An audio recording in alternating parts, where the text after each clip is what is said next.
So what are the most common sports injuries, and does being physically fit help prevent them? Those are among the questions our guest will help answer on this week's Health Talk. Stay tuned. We're up next.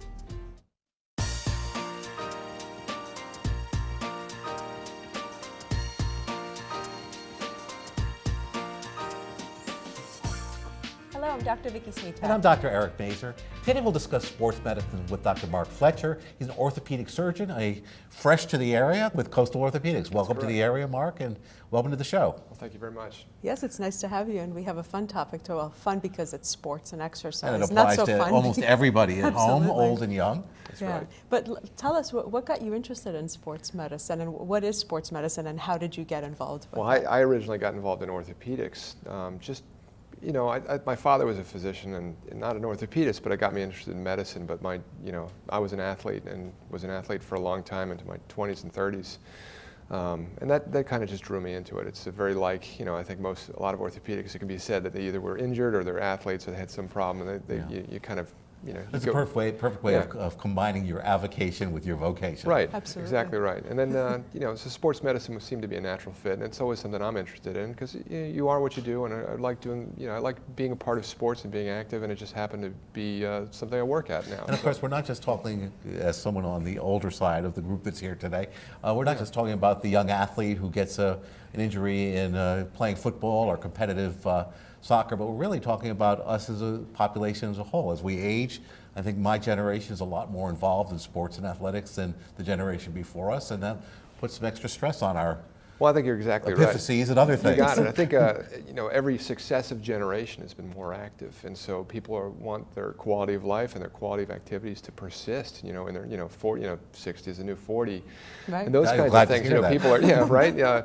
But people want to be more active, and they want to do more active things longer and longer and longer. And that really, all of it is encompassed by sports medicine. So it's really the treatment of an active population. So it really Did this really encompasses. exist 50 years ago as a field of medicine? Now we're saying people are more active now. Yeah, well, it's come like everything else. As people learn more in medicine, from any part of medicine, things have subspecialized out, and as people have become more active in sports and kind of pastimes, Right. those things have been teased out. Certainly with the rise of professional sports and high level scholastic things, as those things have developed, the things that support them, the healthcare at least that supports them, becomes more of a specialized thing, and that's just been the evolution.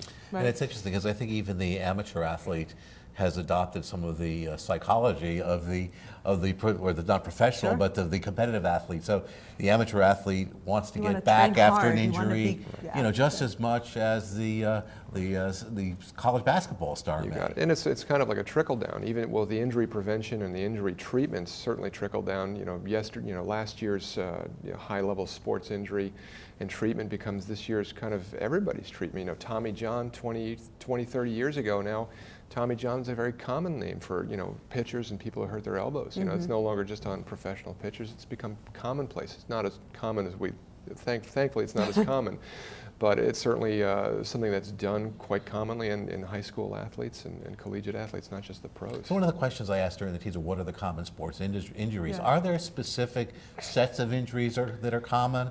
Are they more injuries that go along with different sports, or are they stratified by age? Do you see different things happening in my age group than presumably you do, than in a 30-year-old or 20-year-old? Absolutely. The common things happen commonly. So ankle sprains, you don't have to be an athlete. You can just trip on the sidewalk and ankle sprain.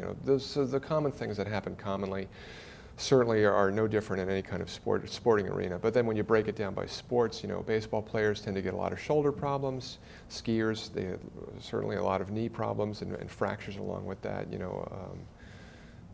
Basketball and soccer, ACL injuries, as well as common ankle sprains. So you can stratify it by sports, but you typically see common things commonly. So I would say, the sprains and strains and non-operative treatments, hamstring pulls, those are very common because you can treat them and they don't take you out for very long. Other things like ACL tears happen across many sports, and those are Let me ask a very basic question. Yeah. People always talk about strain and sprain. What are they?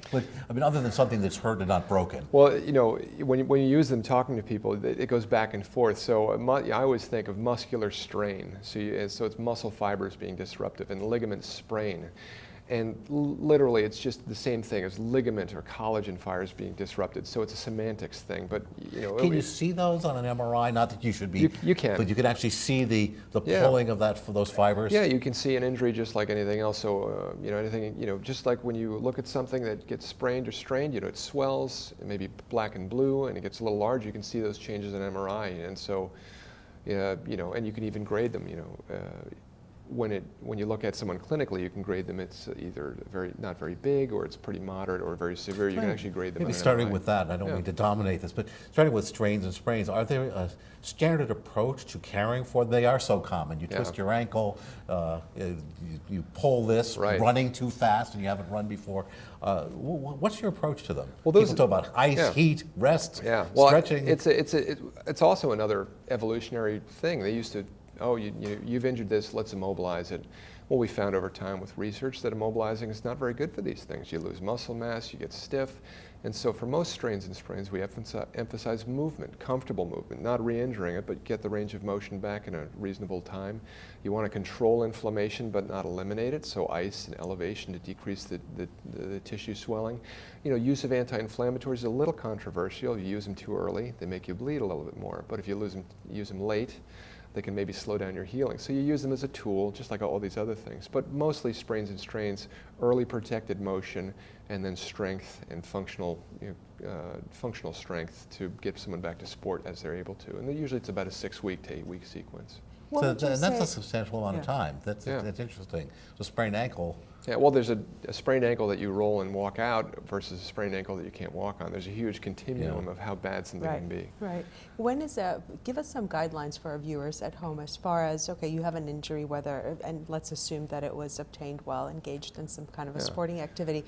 When should you go to a sports medicine orthopedist or doctor versus your regular orthopedist that you might have seen in the past for something else? What are some guidelines? It matters, obviously. I was going to say, does it matter? Obviously, it matters. What are some of the differences? Well, so I think if you think about the strain or the sprain or the injury that happens, that we've all dealt with, you're sore for a day or two and then it slowly fades away. Certainly, that's something that the intensity of the pain or the injury doesn't go away in a couple of days. Your inability to walk, that's a big one. If you can't put weight on your leg or you can't use your arm comfortably without pain, and that doesn't seem to resolve in a day or two, I think that's something that should be followed up. But this is on. very helpful because people sprain their ankles all the time. Yeah. The question is, when should I go see a doctor? You're really saying, the biggest see one what is happens in a day or two? Well, if you can't walk on it, put pressure on it at all, I think that bears evaluation pretty soon. Or if a joint swells up suddenly or becomes very bruised, that could indicate a fracture or a severe sprain.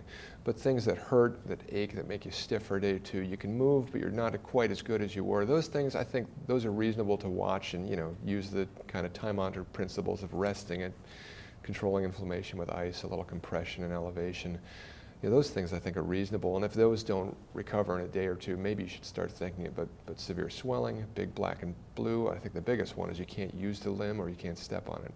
And pain too. If it's severe pain, I think that should be checked. But there's a lot of things that we deal with routinely and that we just accept. accept. So a lot of it's commonsensical, but those are some pretty good points. How about shifting gears a little bit to the younger population? You probably are involved with, or you get to see young people who are involved in sports, whether they're on teams or whatnot. Do you see a lot of overuse injuries in younger children or adolescents these days than maybe we were seeing 20 or 30 years ago? Well, I think as a profession, I think orthopedics is seeing that a lot more, and that's the rise of more, like I said before, last year's or a couple of years ago, professional sports, that training system is now available to younger and younger people. And so you have club sport and adolescent sports that has become more intense. So most people do just fine, but we do see a subset of people who come in who just don't stop. They've got multi-sport involvement. And so unfortunately, yes, those kinds of things are seen a lot. And could you give examples of that for people? What kinds of, what do you mean, overuse injuries and the sport? Stress fractures, so overuse for running or jumping, stress fractures or shin splints. People who have overuse, like chronic tendon changes in their ankles or their knees, those are quite common for running. Overhead athletes, we have throwers can get persistent shoulder pain that could either be a growth plate injury or or just a bad tendon overuse. So these are just overuse things. You're basically going beyond what your body's ability is to repair, and so that's part of a normal. It's really saying all training is not necessarily good training, Right. or repetitive training with the same motion. Well, it's like anything else. You need an appropriate dose of stress or athletic input into your body to get good change. But an overdose of anything is like an overdose of medicine. Too much of a good thing is not necessarily it's not a good thing. Right. Yeah, and your body will break down. So thankfully, most of us don't have to deal with it, but it's certainly a specter as you get better and better with whatever your activity is, whether it be walking or running or swimming. If you don't give yourself the necessary rest in addition to the appropriate dose of exercise, you can find yourself going over the curve and starting to break down. Yeah, and I think that's a good take-home message to everyone who's watching the show, that everything is good, and training hard for sports is good and it's important, but it has to be moderated by some time off to recover so that the body can heal. That's right. Yeah. And I think most people who are not in high-level athletics who just want to be active, I think the most important thing is just to be consistent, number one. So if you want to get benefit from something, you should do something you like and do it often, and establish some sort of fitness level. And then as you get better at it, or you become consistent, or you find that I really enjoy this and you want to do better, you go out for a walk, but then you want to time your walks, or go for jogs, then you want to go for like a 5K. When you start getting into a regulated training program, that's when you have to start thinking about what's the intensity of my exercise, how much do I need to rest, what kind of variety should I put in my training, and those are exactly how Olympic athletes or high-level athletes train. Right, and you should maybe have someone to help you come up with those goals, at least in the beginning, as you're getting familiar with the exercise. At some point, I think for most people who are just getting into some training, I think, being consistent and exercising is great. But when you start having goals and you want to pursue things, that's when you may want to ask someone who's done it for a while, hey, what kind of training program have you done? How can I apply it to myself? Right. This is a perfect segue, because during the next segment, we're going to talk about the prevention of injuries, and I think some of the proper training schedules and proper expectations. So please stay tuned. We'll be back after this short break to talk more about sports injuries and sports medicine.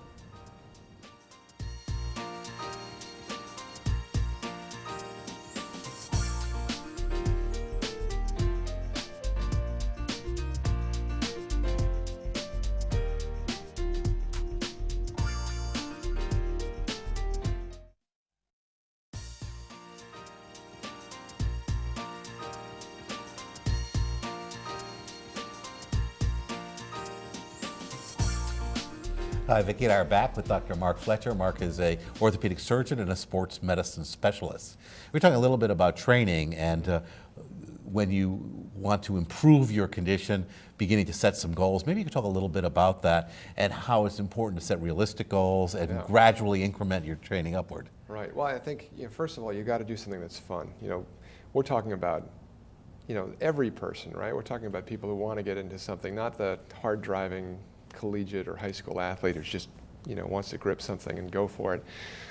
People who have jobs, but they want to get healthy, but there's things they like to do. You got to talk about exercise all the time, so we're really talking about everybody. You got it. Whether you're a great athlete or you're, barely can walk one foot after the other. Yeah, the rules apply to everyone. You got to be passionate, or at least have fun at what you do. You have to enjoy it. Yeah, you got to enjoy it, because nobody's gonna. I tell people all the time in the office, find something you like to do, because as soon as it hurts or you don't like it, guess what you're not going to do? That thing right there. Right.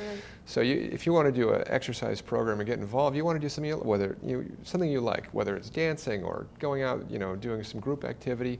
You got to fix something you like, and then as you get better at it, and you want to start training at it, or you set some goals, you may say that, I want to be able to dance in a contest, or I want to run a 5K and not stop. As you start setting goals, then you just you build a plan to it. Now, there's a lot of stuff available. The internet is a fantastic resource for many things, but as you get farther and farther, but a dangerous one also. You got it. There's no filter on that. You can get anything you want. Good information looks just as good as bad information. So a lot of times you just sort of find the people who you're around who are doing the like things or a little farther than you, and see where they are and see how you can get there. But regardless of whether you're just starting or whether you're going to compete for the Olympics, you got to be consistent. Then you got to make sure your intensity is appropriate, and you make sure you rest. Most people, we rest plenty, but when you start working out, you're most of the days working out, only a few days rest, then you have to make sure you do something that's at least alternative rest, or at least you're not doing the same thing over and over and over. So the variety comes in there, and it keeps your body fresh. How do you know, though, especially if you're not an experienced Right. athlete, how do you know if you're doing too much? I mean, one way, obviously, is that your Right. body hurts the next day, You but got that it. could also be construed as a good thing. You got it. Because you did exercise the day before, so now you're feeling it. But then, should you rest the following day? Right. Should you alternate days? And Right. what's a good approach, or how should people be thinking about that? Well, it's it's one of those things where you have to learn your body and how it responds. When you start something new, if you go into it so hard that you can't move for a couple of days, That's not a good that's sign. not a good Right. thing, right? Okay. So And common it's- sense. Right, prevails. common sense. It also will condition you not to do it again. Right, then you won't like it as Yeah. much as you did the And first time. but one of the overriding principles that I always found from my own athletic careers, the people who went the farthest had the least amount of sick days. They didn't get hurt. And so I think the principle of being able to show up every day and doing something is important. So you want to make sure you're confident enough to exercise, but also confident enough to not overdo it. Right. So you do what you can do today, show up healthy tomorrow, and then if you can, is it appropriate to run all 5 days a week or 6 days a week? Well, sure, you can, but you have to vary your training. You can't just go out and run 10 miles every day because you'll break down. Even the best runners, they'll go and do hard days, and then they'll go and do long, easy days. So Right. you have to vary your intensity in training. You can't just show up So and that's do the one of same. the general rules for healthy got it. exercises, varying your exercise and varying the muscle groups, the You got it. intensity. You can even lift weights every day if you want, but you have to vary the weights involved, the muscle groups involved, and you can certainly go to the gym every day, but you have to give yourself a break. You're still training those muscles, but you're not focusing specifically on How those. about warm-up and stretching, and what role does that play in preventing injuries? Well, certainly when you're warm and ready to go into an exercise, your risk of injury decreases. Now, as to what exactly is the best warm-up, you'll find about as many answers as there are pages, in the phone book. But I think generally that a general warm-up, just moving around, loosening up, warming your body up, getting your body ready to exercise is more appropriate than sitting down and doing any specific stretches or any one thing. I think prior We used to to do a lot of touching our toes and Right. and it's jump. hard to do cold. Yeah. Yeah. So usually most people I think most people would suggest moving around, some sort of general exercise for 5 or 10 minutes. If you want to do some stretching, some people say that you can do some static stretching. Other people say, well, it's better to do functional movements like arm swings and leg swings and gentle jogging. Just to get that mobility. Just to get some Yes. mobility, but an active mobility. What does that do to the muscles, to the tendons, to prepare them for exercise? Well, it increases their heat, it increases their blood flow. So it really allows the muscles to have a physical change. When you're walking around, your body's just sort of on endurance mode. You're in gear 5. There's no, you're just moving around. Right. And so what you're doing is you're allowing the muscles and the blood supply of the muscles to increase. You're actually increasing the ability of the muscles to have blood flow. And so it's just like warming up an engine, and you're just allowing the muscles to sort of shift into an active Then gear. does that say something also about when you begin to exercise, if you're jogging or Yeah. using an elliptical, for example, that you should start slowly and build up that intensity as Yeah. you go forward? Yeah, I think So- the first 10 or 20% of any exercise should be developed to warm up because your body is still adjusting to the new challenge it has. And I think that can be applied to just about anything. Just to watch a football team warm up before they play a professional football. They're on the field for half hour, 45 minutes, just running, doing drills, doing simple things before they do intensive things. But you can parlay that or kind of extrapolate that to someone who just goes out to jog in the park, walk around, talk with your friends, move around, have some non-specific exercise, and then say, okay, time to set the watches and go. So I think that's very important, and it doesn't have to be super specific. On the end of the workout, the warm down, I think it's also important to do a proper warm down. Let your body kind of come down from that excited exercise state, allow things to sort of calm down naturally. At that point, a little bit of stretching and flexibility actually goes a long way because you're kind of resting, you're allowing the muscles to kind of return to normal, but giving them a little extra help. Right. Now, in your world in sports medicine, in addition to questions you probably get asked, obviously, about injuries and prevention, do you also get a lot of questions about nutritional supplements or amino acids in terms of, Sure. Should I take this because Yeah. will it help prevent muscle breakdown? Will this help me build more muscle mass or better endurance or whatever the case Yeah. may be? Maybe you can talk a little bit about It's a little bit of a murky science because there's a lot Yeah. of food supplements out there. Not all of them have been tested. I find that the one thing that people don't do when they're coming to talk about supplements or things like that, they don't attend to their own diet. I mean, even taking vitamins, it's much easier to get the vitamins and the nutrients you can get out of your normal diet. They're much better absorbed. They're much easier to get. It's probably a lot cheaper. Right. So I tell people It's probably more effective. Right. If people are worried about nutrition, I tell them to take a multivitamin. I also ask them to take vitamin D, and that's a very important one. Most people, and I don't want to break off your great question to just vitamin D, but vitamin D is essential in like the northern hemisphere in the winter. Most people are vitamin D, but it's got strong correlations to actually improved athletic performance. Is Some that very right? old data, yeah. So when I was taking care of my running team back in Oregon, they're elite runners, and we tested all kinds of parameters, but one thing was vitamin D, and you want to make sure vitamin D was at least in the mid-range, because it'd give them, it's essential for bone metabolism. You're trying to turn over bone and get stronger. Without vitamin D, you can't do it. Your risk of stress, fracture, overtraining, injury shoot through the roof. Is there enough That's vitamin really D good in to a typical multivitamin tablet with the 400 units you need? No, 400 IU is recommended by the FDA, but that's really to prevent rickets and like really low states of vitamin D. So I you think need much higher Yeah, levels. I think so. I think most people would be better off taking 1,000 to 2,000 IU, which is international units. Yeah. And when we treat fractures, we typically put them on higher doses, just for a short period of time. But that's a simple blood test. If someone's really serious about it and they want to know, it's a good thing. It's a very easy thing to check out when they go to their primary care physician when they're getting their own. And now everybody gets tested You for got it. vitamin D deficiency. Right. So, but it's interesting to hear how that correlates with So I think injury vitamin D is prevention. one, a multivitamin is very good, and then it's just an adequate source of lean health protein. Vegetables. Lots of vegetables which are high in nutrients and good carbohydrates as opposed to empty carbohydrates. Now you can have carbohydrates, but if you look at your diet or you track a diet, it's very easy to overload yourself on stuff that just contains carbohydrates and sugars and nothing else. So and you're not really realizing you're doing it unless you start got it. tracking Plus, it. the biochemistry of spiking your glucose too high, your blood sugar too high, too much insulin, falls, you get hungry. All these things are, they're incredibly beneficial. Now, how about, we only have a couple of minutes left or less than that, the older athlete. So rotator cuff's getting a little ragged with time. There's not quite as much cartilage in all the joints anymore.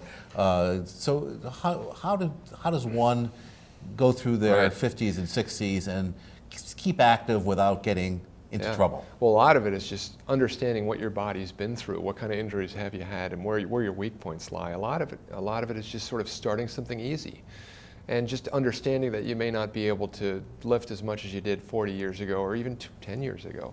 And so you have to adjust to what your body can give you. So a lot of it's commonsensical. Do stuff you feel good doing, do stuff that makes you feel good, incorporate some cardiovascular training, whatever that may be. It could be running, it could be elliptical machine, it could be walking or swimming, and then trying to get some sort of resistant exercise in there. And that doesn't have to be weight training. It could be all kinds of functional exercises that incorporate some resistance.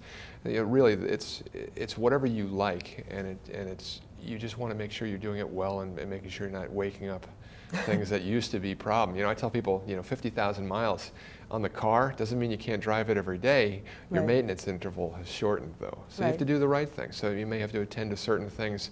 If you're doing rotator cuff, you have to make sure you have to do some rotator cuff specific exercises to make sure that's not getting overused. And so you just have to know where your weak points are. So I'm hearing try not to relive your 30s when you're that's right. That's the big deal. Well, the problem is that the brain doesn't age as fast as the body. We know the brain doesn't age at all. Yeah, I'll let you know that. From my perspective. Yeah, we take that step real quick, and our bodies all of a sudden realize they can't do it. That's one of the big reasons people come in for us. And that's all we have time for. That's wonderful. That's really all helpful information. This was very informative. Thank you. Yeah, very, very. When we come back, we'll have today's health question. But right now, let's take a look at some of our upcoming events.